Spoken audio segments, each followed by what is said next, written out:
All right. Hello, everybody, and welcome to today's AMA on programmable cryptography. My name is Bastian. I lead the investments of the CV Labs Accelerator. And today I'm joined by Anthony, who's the head of strategy and marketing of Midnight. We've got Jason, the blockchain ecosystem lead of Zama, and we've got Marcus, founder of Ubitel and one of our portfolio companies of the most recent acceleration cohort. So to get it started and give you a bit of a background or what we're talking about today, I want to give you a quick, brief background on programmable cryptography. So cryptography is undergoing a generational transition from special purpose cryptography to programmable cryptography. So first to understand, okay, what is special purpose cryptography? So essentially, it's a protocol that allows us to perform a single operation with cryptographic guarantees. Think of public key encryption. And so over the past 50 years, special purpose cryptography has become an irreplaceable component in the global communication stack. For example, almost all data transmitted on the web today passes through cryptographic protocols of some form. Think of, for instance, HTTPS. If you log into LinkedIn, YouTube, you don't want to share your passwords. Now, if you go to programmable cryptography, we use the term to refer to a second generation of cryptographic primitives that are becoming practical today. And I guess the defining feature of those primitives is that they're far more flexible than first generation cryptography. And this allows us to perform general purpose computation. And so examples of those programmable cryptography techniques are first fully homomorphic encryption. So we're going to get into this later with Zama. And essentially, FHE allows me to compute an arbitrary program over someone else's private data without learning anything about the data or the output of the computation. So I can, for instance, send my private data, to some program. They run the program, they don't see the data, and also they won't see the output. Then there is multi-party computation, so MPC, which is sort of similar of what it tries to achieve. Through it allows me to compute arbitrary program over multiple people's private data. So essentially, you share the data with multiple parties, and they will not learn anything about data except for the output. So here you would know the output. And the third really big thing at the moment, especially in blockchain, is CK snarks. Which allow me to prove an arbitrary piece of code that was executed correctly on some secret that only I know. So essentially, we use it to compute off-chain and then take the proof on-chain.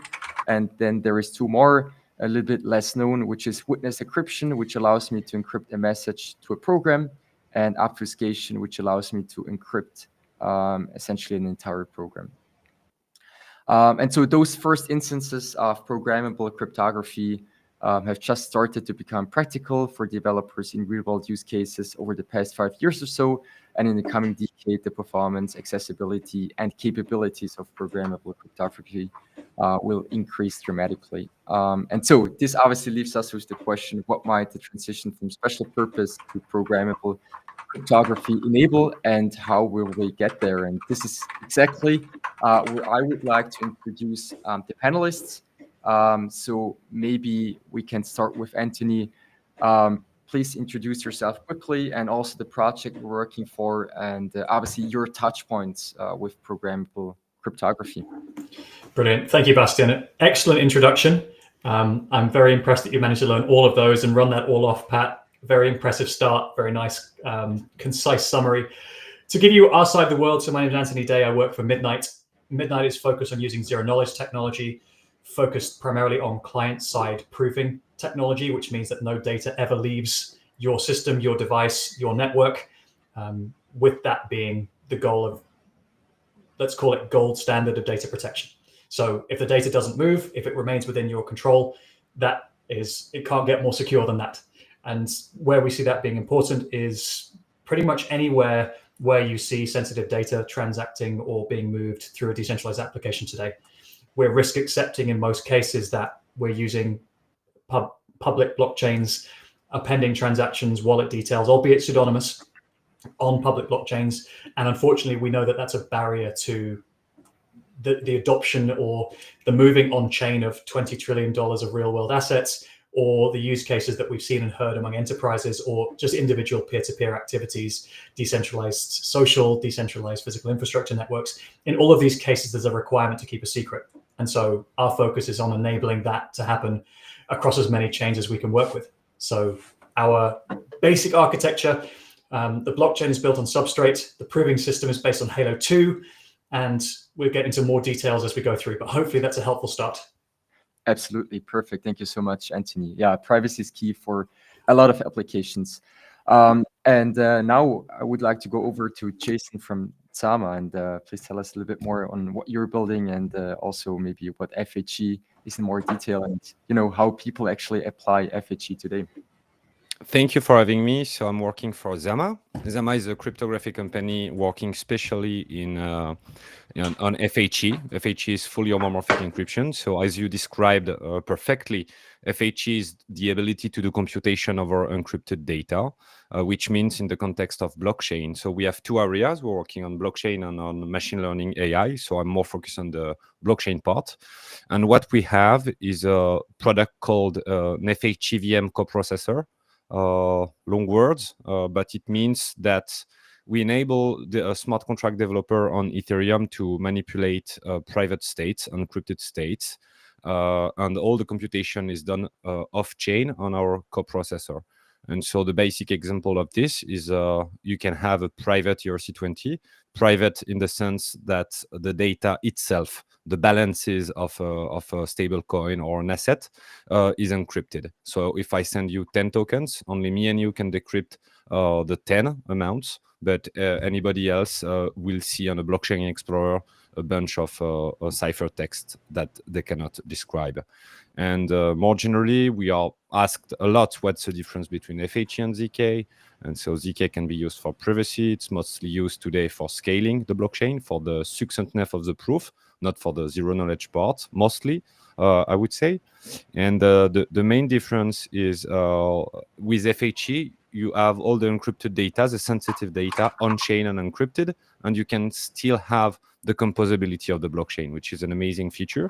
And you don't need a specific language. You can use Solidity with new data types as a developer. So you have uint addresses, Boolean normally, but with FHE, you can have E addresses, encrypted addresses, and encrypted unsigned integer, encrypted Booleans, and so on. So you just have a new simple toy to add a confidentiality and privacy to your blockchain. Awesome. Fantastic. Thank you. And now over to Marcus from Ubitel. So you worked, or you led a team at the Ethereum Foundation PSC, now building your own DP network. So in terms of more the application side, how are you applying ZK and what are you doing? And you're also building your own TEs, right? So please tell us a little bit more about it. Yeah. So there's a bit of synergy there. Yeah, my name is Marcus. We're building Ubitel. We are decentralizing layer 0 with the DISP, like a DeepIn ISP network. Yeah, and so there's lots of really cool ways that we're applying all this new programmable cryptographic technology. The first, probably the most interesting thing is we're decentralizing the root of trust that exists in ISPs. Every ISP is actually really, really bad about this, and this is how you get SIM swapped, how a lot of your data gets stolen, unencrypted, stuff like this. Yeah. So one of the really cool things that we're doing first off is leveraging ZK for identity, right? So semaphore type proofs for identity on the network, and then we're also upgrading basically how cellular networks work with actual ECC cryptography instead of pre-shared AES keys. And so we have lots of plans kind of going forward, but yeah, the way that we're really kind of getting the heart of the centralization here is we're actually building a secure compute network of TEEs that are based on SIM cards. So basically everyone with a SIM card, eSIM, etc., kind of contributes to this TEE network, and then we're able to do some really cool DKG frost type stuff to actually not trust in the network. So that way, a DAO can own this. So yeah, super bullish, ZK hardware. coprocessors, things like this. Yeah, I've been in the space for a little bit, and one of the things that excites me is like the tooling is just getting phenomenal now. I remember some of the first ZK stuff like Socrates, and it's like, what the hell do you do with this? But it feels like we're almost like one zk.fun away from like right. just a barrage of applications. So that's, I mean, that's actually good. That's actually a good point that I wanted to discuss later on. But you can also take this point now. I mean, if I wanted to get started in, I don't know, FHE, CK, whatever, I'm quite familiar with different tools and for instance, or I just graduated from computer science school. I want to build something cool with CK or FHE, and obviously most of the professors probably wouldn't know themselves, so I got to teach it myself. Where do I learn those things? I wanted to build it with Zama on FHE or use some CK stuff. How do I get started? What are the tools? I'll take that one to start with, because I think I've definitely echo what Marcus said, is that the tooling is getting easier now, that as far as possible, the ZK parts, with the exception of maybe architecting your applications around the concept of circuits, is becoming much less important for you to know inherently. Right? The goal here is that you're just able to program a regular smart contract that makes use of the services, whether it be FHE, MPC, ZK, whatever it is, so that you're just programming. The infrastructure does the rest, and the data protection, the privacy, the selective disclosure, whatever it is that you want, are the modules or the features that you get to plug into your app. That's the goal, and we're not far away. I could talk to the Midnight side, which is smart contracts on Midnight can be programmed in TypeScript. So you're using relatively familiar language. You're programming smart contracts in the way that smart contracts typically operate, albeit you have to learn a little bit about circuits. The other feature is selective disclosure and how you program selective disclosure at an application level. Right now would be manual. 6 months down the line, there'll be plugins, there'll be Open Zeppelin examples, there'll be open source examples on Midnight and on every other project where people can just take those well-established, well-tested, peer-reviewed modules and use them again. We've got there in Ethereum. As I said, I think we're about 6 months away, or maybe even less, from having that in these sorts of ecosystems, which I think is super powerful. Yeah, that sounds awesome. How about using Zama? What's the easiest way to get started? So the good news is we just shipped the product on Ethereum Sepolia 3 days ago. So it's live in the sense of a test net. It's been lots of work because the FHE part is actually the simple part. Actually, our product, to make it work, you have to prove some stuff in ZK. You prove that you know the plain text of your ciphertext. There is a decryption key which is split in an MPC threshold decryption network.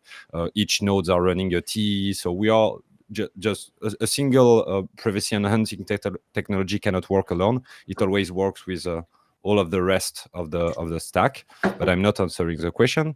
So how to get started is quite easy. We have an amazing documentation, and as I said before, our product for developers is entirely based on Solidity.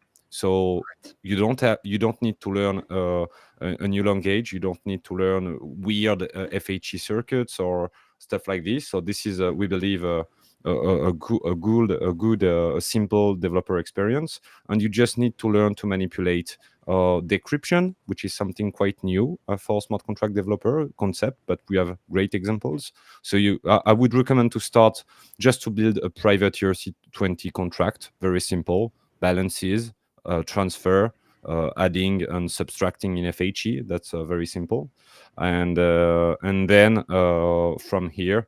You could build something like an identity smart contract with claims, because also in FHE you can put your identity on chain because nobody can decrypt it, and then make the two smart contracts work together. We have lots of example of these specific example on our documentation, and if you have any problem, we have a full dedicated team on our Discord with Solidity experts in our library to help you get started. Very cool, exciting. And so nice. You're currently in Argentina, right? Hosting a hackathon with Zama. Yeah. So I'm personally flying tomorrow, but okay. We are progressively moving there with the team. We are organizing a hackathon there. around the concept of governance applications. And more specifically, we call it like state OS, because we believe that for the first time, you can build a real state IT infrastructure on chain, because most of the government use cases require confidentiality. So you cannot have an identity system without confidentiality. You cannot pay your taxes. You cannot have a land registry on chain. You cannot have any of these without confidentiality. And so, as we just shipped the coprocessor on Sepolia, we are expecting developers to build amazing use case. So we are targeting on the short term. I don't know if you heard of them, but network states, which are more like startup-like countries. We believe they will get started easier. But then, of course, our goal is to have this technology for like normal states. Right, got it. And if you look closer to Midnight, Anthony, what do you expect to be like the first applications of Midnight? I mean, I think you went live for a testnet in October, right? Yeah, that's right. I think this is, we see Midnight as a data protection and compliance technology for all dApps. And so where we're looking, or the dApps that we're seeing built on testnet, mirror quite clearly what is some of the earlier use cases for Web3, which is typically going to be in and around digital assets, identity management, gaming, for example. And then you're looking at where you'll typically find regulated industries. So clearly finance is a start.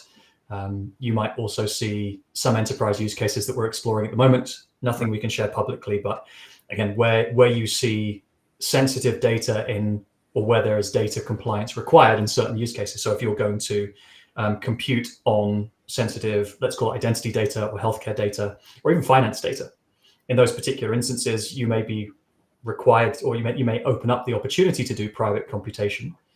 But in future, you may then be required to selectively disclose certain information, maybe with your auditor, or if you're again, just through a compliance audit or process audit. You don't want to trust everything to the black box. And I think it's particularly important as we build familiarity with, as Jason said, governments and states or municipalities around the use of this technology. It's important for us to be able to show them the functionality of selective disclosure, because otherwise they have to trust the black box, or the governments have to audit the black box or the code of the black box. And the level of, if you go back to Malta, who were one of the first countries to do government smart contract auditing services, the challenges they had back 5 years ago now is getting enough talent to do government jobs to audit the smart contracts. It was a brilliant idea. It brought a lot of business to Malta, but the challenge is all the people who they wanted to do the auditing were off doing actual work in Web3 and didn't want to have a government job. And so anywhere where we're expecting this technology to be used in the real world, we've got to have some capability to demonstrate to them that here's how the technology works, or that we can build comfort for you in that particular code base. So as I said, anywhere where you see digital assets, digital identity, existing Web3 use cases with sensitive data is what we're seeing early. And then I think the fast follower for those will be decentralized physical infrastructure networks, data monetization, and dare I say it, AI. Are we allowed to talk about AI? Are we still talking? It's still 2024, right? We can still talk about AI. We can. Definitely private LLMs or LLMs that are trained on highly sensitive data models quickly. That's going to be super important. Yeah, I mean, look, speaking of deep in networks, I mean, obviously Marcus is applying some of the techniques. Now, you're also like, as I said, like CKATs, or even like potentially FHE. And so the question is like, does it make sense to mix the different programmable cryptography techniques, or would you only stick with CK or the other? Like, does it get too complicated? What are the upsides of actually mixing them? So maybe this one is for you, Marcus, since you're the one applying those technologies. Yeah. I mean, like, I think also like Jason from Zama like mentioned, it's like, there are definitely parts, if we want to create like this dope cyberpunk network state infrastructure layer, right? There's a couple things we need to do. Like, one of the first things is like, we have to sort of change a lot of the way the protocols work, but we also have to make sure that things are decentralized. So from my point of view, like, we use TE SIM cards to basically do this distributed frost threshold world thing that ends up deciding who's let on. Basically decentralizes all the control from me, or like what would normally be a centralized party, and like kind of gives that power back to the people. But then on top of that, you know, you kind of have to build in these sort of, in the way that we're doing it at Ubitel is we're trying to be like, oh, like just build this into the root layers so that it's not super noticeable to the end user, but it's like, you know, we want to make sure that everything is end-to-end encrypted by default. You know what I mean? We want to make sure that like we have all these bespoke tools that are in our toolbox of like programmable cryptography and, you know, decentralization. We want to kind of leverage them as much as possible. So 100%, I think it makes sense. And you even see like really, really cool teams like Cursive out of PSE who, you know, initially like we ported Baby Jub Jub over to smart cards for one of their initial iterations. But like, you know, they're doing MPC, FHE on sort of like their own, like it's not a roll up chain through as a TIMO or whatever. And like, that is a great example. Digital pheromones thing is like a great example of like cool things you can build when you mix those things together. So yeah, I don't think that any one particular lane in programmable cryptography is going to be the best. I think there's a lot of synergies to putting them together, you know? It's a spectrum, right? And Yeah, as with all things, you're going to see certain use cases or certain industries that will require particular performance characteristics, whether that's speed, throughput. Verification time, I think, is universally quite quick most of the time. So it's the verification's less of the challenge, but certainly improving proof generation, that's part of it. The number of parties and the complexity of the computations, I think, and you end up in different places. And so from our perspective, we want to be at one end of the spectrum, but over the course of time, we want to see a midnight flavor with MPC embedded, a midnight flavor with TEE embedded, a midnight. So you have this kind of overarching house of privacy type of concept where the users want to work to their non-functional requirements. They don't want to be locked into whichever particular flavor you've designed. And we've got to try and find the aggregation at an architecture level to make that easy, consumable, and then you choose which project do you want to plug in. And you know, from my perspective, we're already having a number of really exciting conversations with MPC, TE providers. Like anybody who's out there, come get us. We're excited. I don't think like I don't want to see any chain maximalism. I don't want to see programmable cryptography maximalism either. Sure. Yeah. Absolutely. Perfect. I think we also have a couple of startup founders in the call. And so if you guys have any questions, like feel free to use the chat to ask the question in there. And then we're going to get back to the chat function later on. But meanwhile, for people in the call, so opportunities for startups. So what makes this field exciting for entrepreneurs? I mean, so for instance, if you hear the voice of Peter Thiel, he's always saying, yeah, you got to find the next big secret that nobody else knows. And I feel like every time we have a new field, there is automatically a lot of new secrets, so to speak, to solve for. But is it just a lot of buzz, or can we find new secrets and unlock new opportunities and possibilities with it? And if so, what are the secrets? What do you see? This entire sector is about secrets, right? Or at least about keeping secrets. Right. This observation one is that this entire domain is about keeping secrets. I'll probably pass it quickly because I've been talking too much. But my observation here is that if you are an app developer or if you are working in Web3 infrastructure, your opportunity now is to take the tool sets that you see from all the different flavors of ZK or data protection and plug those into either SaaS infrastructure as a service to help others build apps with data protection, so that all of the existing DApp all the existing dApps you can build today are able to be built with privacy or data protection or compliance or selective disclosure. Anybody who can then level up on what exists today, right? Moving from VHS to minidisc or minidisc to MP3, the apps are probably the same. DeFi will still exist, right? It's just do them in a way that we can get more people onboarded, because you don't have the barrier of too much transparency.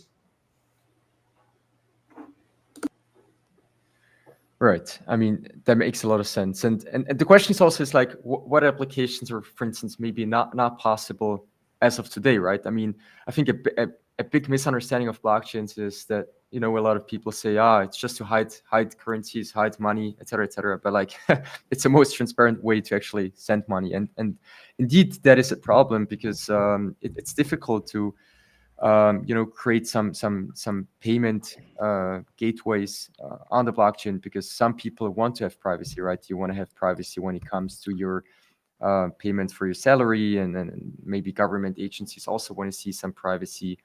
And I think this is also, where FHE, for instance, comes into play. Especially you want to have the government agencies to also then look at certain transactions if they have to. Absolutely. And so I think this is the exciting part about, programmable cryptography, where you can actually create new applications that just weren't possible before, not just to have a bit more privacy or so. I guess it's the same for ZK, but with FHE, you have the possibility to have your access control logic in your smart contract written directly in Solidity, and so your backdoor, if you need to create one, even though it's not your compliance door. Please don't call it a backdoor. Yeah, no, the front door. Sorry. Yeah, so your front door, you can write it directly in access control logic Solidity codes. On our FHE coprocessor, so that anybody can see that only you can decrypt your amounts, plus this regulator, under the condition that this law court give access to the regulator to the decryption. So all of this can be completely programmable, and yeah, if we zoom out, a little bit on chain finance or real world assets. Chainlinks always share this diagram with the size of the trillions of assets in the real world.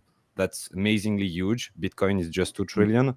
The debt market is like 300 trillion. Like we are nothing yet, and nothing will happen on chain. We won't move on chain unless we have confidentiality. That's not just gonna happen, and it's not because people need privacy. It's because like most business use case require privacy. If we want massive use of stable coins, no big company will pay its supplier using stable coin if the amount at least is not encrypted. And so we believe that as you introduced it, Bastian, confidentiality will have the same effect on blockchain as SSL did on HTTP. An example I'd like to share is you couldn't really have credit card information on the internet before SSL. It was too risky. And then it unlocked all the e-commerce, all the marketplaces, etc. And we believe that the same will happen with on-chain finance. Once you have strong confidentiality, there will be massive flow of capital, and we are talking trillions. Right. Completely agree. Well, we did have credit cards before SSL. It's just we were risk accepting, and then we figured out it was bad, and then we fixed it, right? And it's exactly the same with Web3, right? Yeah, Everybody that's the same. There are transactions. People are transferring billions on stable coins, but at some point, the algorithm and the people auditing the blockchain will be too powerful. It will be too transparent. We are just a niche right now, but once it becomes critical for business, encryption will be needed. Let's be clear. Also, metadata is a challenge too, right? So some of the projects that we've worked with in the past have the sort of the belief that it's enough to obfuscate the balance or the amount. But if you're looking at it may fall into DeFi, it may fall into anti-doxing technology, etc. Metadata, being able to track, even if the transaction, the details or the value is obfuscated, that transaction happened between multiple parties. Being visible on chain is also a challenge for a bunch of people, particularly CISOs who get very protective about those sorts of things. So being able to shield the metadata and not just the transaction data is something to keep in the consideration set. Right, definitely a big topic. And I mean, data as an asset, obviously also a big topic. I mean, if you want to, for instance, set up a new trading account before using Binance, I want to set up Kraken, you got to go through the entire KYC process once again, because you can't really share the data. And I think this is also becoming more and more a thing, even outside of Web3, just to share the data from one platform to another with a cryptographic proof and without revealing it to outsiders. And so, yeah, if you had all the means to build your own startup, speaking of like you had the financial means, you had the best talents, but also cryptography is at the point where it's scalable enough, it's fast enough, it's cheap enough. What was the number one application you would build now, or what would you even like, Marcus? What would you implement into Ubitel at the moment? You had all the means. Oh, what would I implement at the moment? Yeah, great question. Right, I would do. I mean, one of the things that we're building, I guess I should say, that we want to be implementing is like a zero knowledge proof of bandwidth system, right? And like that's super powerful. I would say honestly, like real value that lies in a lot of this programmable cryptography stuff is the fact that it can exist on a gradient of like, you know, a bit like a, you know, sort of like the opacity slider on like your Photoshop, right? And so I think this to me seemed like, you know, big businesses will adopt it fast, right? Because they can obviously choose here, you know, it's not like completely like Monero or something where everything's got to be complete, like very, very light. That's like obviously like extremely opaque versus like, you know, businesses, you know, of course, just want to see like, hey, like, did you maybe reveal your location to us, or, you know, something like involving the user. And this slider is super game changing, I think, right? So you can selectively disclose pieces of this around. So I think for Ubitel, one of the cool things that unlocks for us, right? Like we have all of this information about, or we could have all this information about which nodes you're connected to. You have to selectively disclose where you're at, right? But that can bring in powerful primitives like, you know.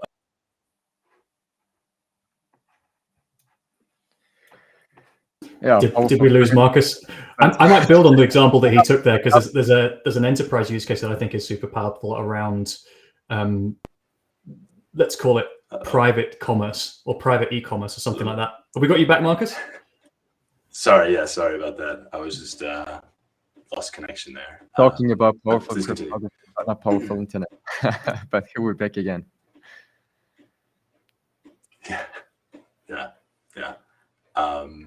Yeah. I mean, I think there's lots of cool use cases to like talking about. It's a pretty cool unlock.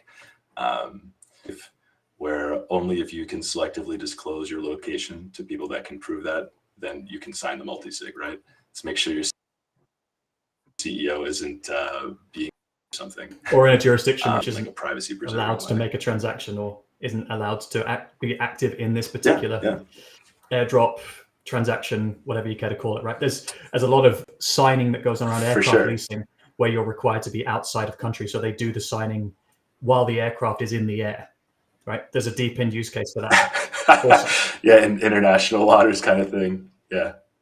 Otherwise, you have a taxable event, which is massive. Sure. So these things matter.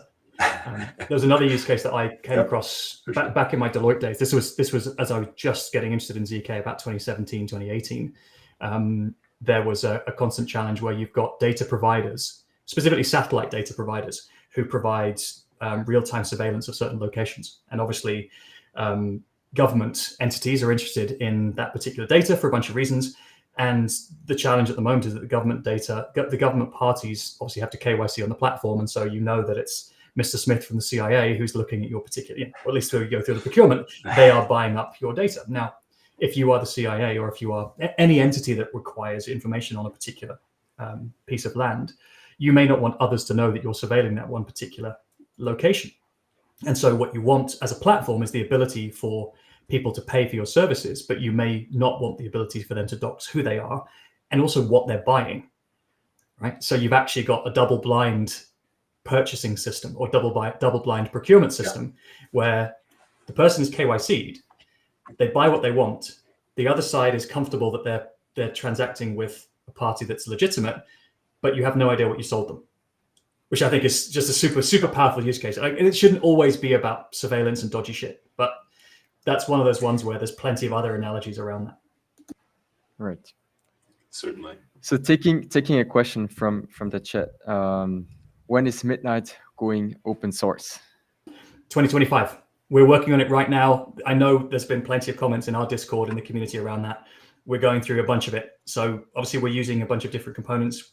We're using Substrate, and we're contributing back to the Substrate libraries as well. So we don't want it just to be a one-way street.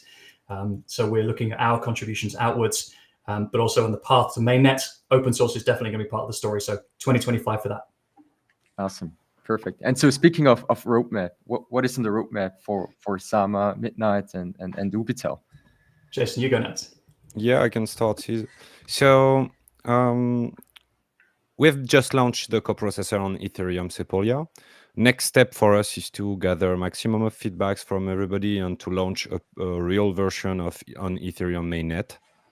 And once this step is a success, we will then deploy the coprocessor on all the main network where the liquidity is and where the use case are, where confidentiality is mostly needed. So it will be probably Arbitrum based, all the usual suspects, at some point Solana, obviously. But the hard part is to deploy this first version. So we'll expand to all the networks. We want to have an FHE coprocessor on all blockchains. And so this is on the FHE part. But as I said earlier, there is also a whole part of the infrastructure, which is the key management system using threshold decryption and MPC. And the first version of the key management system will be some kind of centralized. And in 2025, we want to decentralize it as much as possible because the KMS is itself a blockchain. It's a blockchain. And so we want to decentralize it as much as possible to create real trust on the decryption key. And this is the only way to attract lots of liquidity in our private ERC20 and in all the real world asset tokenized under our coprocessor. Got it. What about Midnight's roadmap? So we're in testnet now. So testnet launch 1st of October, and we're part to mainnet middle of next year. So in between that, there will be a token generating event. There will be an incentivized testnet, and there will be papers out covering both of those. Probably not before the end of December, but certainly the beginning of next year. So we're moving quickly. There's a lot going on. Please bear with us. We're trying to move quickly and pragmatically. We are also in the era of MiCA. So obviously we've got all of the exciting new compliance activity. We asked for regulation. We asked for these sorts of details, and we've got them. And so we're going through a whole bunch of that at the moment. We're trying to give the community as much of an opportunity to get their hands on their technology as we can right now, while knowing there's pieces of the roadmap we're still building. Midnight will launch as a partner chain of Cardano. So the Cardano community will probably get the first run at hybrid applications using Midnight. But the intent is, as we go through the token generating event and following on from that, we want to build bridges into the largest ecosystems with the largest number of dApps where data protection, compliance, selective disclosure will help onboard more users to more of the existing dApps that we have today. That's the goal. And so more details on the roadmap. You can go to midnight.network/white paper. That's in the chat as well. So if anybody wants to find out more, that's a good place to go. Also midnight.network, and you can get links to the Discord. Go talk to the developer relations guys. They're always happy to have new questions, new use cases. I saw a couple of questions. I think I saw John in the chat as well talking about colored coins or specific tokens on Midnight. Yes, that will be a possibility. So for all your Midnight desires, go jump in the Discord and ask the guys as much as you can. They're definitely not busy. They are busy. They won't thank me for saying that. We all are. All right, Marcus, what's in your roadmap? Yeah, so we're on base L2. You can use Ubitel to get secure anon internet service in 190 countries right now. But we want to expand. Thank you. Expand to our sort of bespoke more network state solution. So we're rolling out some Docker images, things that make it really easy for you to contribute to actually adding bandwidth to the network, to the open bandwidth market. So, set up your own Wi-Fi radio, set up your own cell phone radio, and start contributing. But one of the other pieces of hardware that we're it's kind of like next up for us to launch is the teapot. So this is our, small TEE that sits inside of a secure element, and we're shipping this out so that basically you can start verifying our L3 testnet and start earning points for doing. But the idea is to obviously, distribute these teapot TEEs around the globe as much as possible to create cool new, secure compute applets that secure our networks, that secure other networks, stuff like this. So that's kind of what's on the chopping block for the next quarter for us.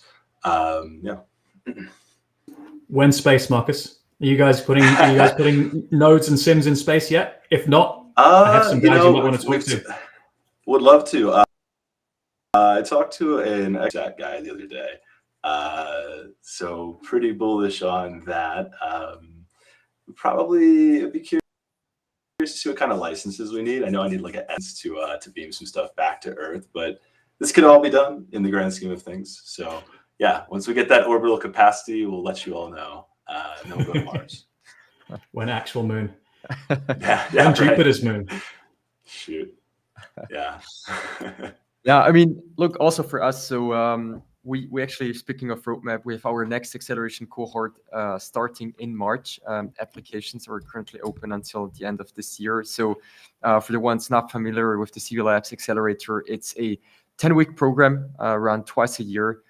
The first 2 weeks are always in person here in Switzerland. We have the pleasure to invite some people, from, for instance, Midnight or Zama, but also we have in our co-working space here, Solana Foundation, Cardano Foundation, and some others to come by. And I think it's a great opportunity to meet our ecosystem, but also the other entrepreneurs. And afterwards, it's a 8-week remote programming, first block being more focused on product, tech, legal, for instance, workshops on technical roadmap, tokenomics, token design. But then there's also a second block more focused on marketing, go-to-market, but then also investor readiness, given at the very end of our program, we have our demo day with roughly 100 VCs that would join demo day. So for instance, we actually had our last one last week. The projects had the chance to present to some VCs like Dragonfly, A16Z, Archetype, and some others as well. So that's obviously always a great opportunity. And the program also comes with funding. So we invest 150K into each project going through the CV Labs Accelerator. And actually, we have a quite exciting announcement that we can also make is that one of the Ethereum co-founders, Anthony Diorio, will join us as a mentor for the next and upcoming acceleration cohort. So obviously, it's a great opportunity to apply and be part of this cohort. I'd also be interested to learn more about what you're building with programmable cryptography or just generally in the blockchain space and beyond. So make sure to sign up and let us know what you're building. With that, I would thank the panelists so much for joining today's session. Very, very interesting. I think it's a huge topic and we're going to hear more about it in the coming years for sure. As we heard, there is a lot on the roadmap for Zama, Midnight, and Ubitel. So make sure to stay tuned and listen to their updates. All right, guys, thank you so much. It was a big pleasure. Thank you, Bastian. Thank you guys. so much. Have a great week. You too. Bye.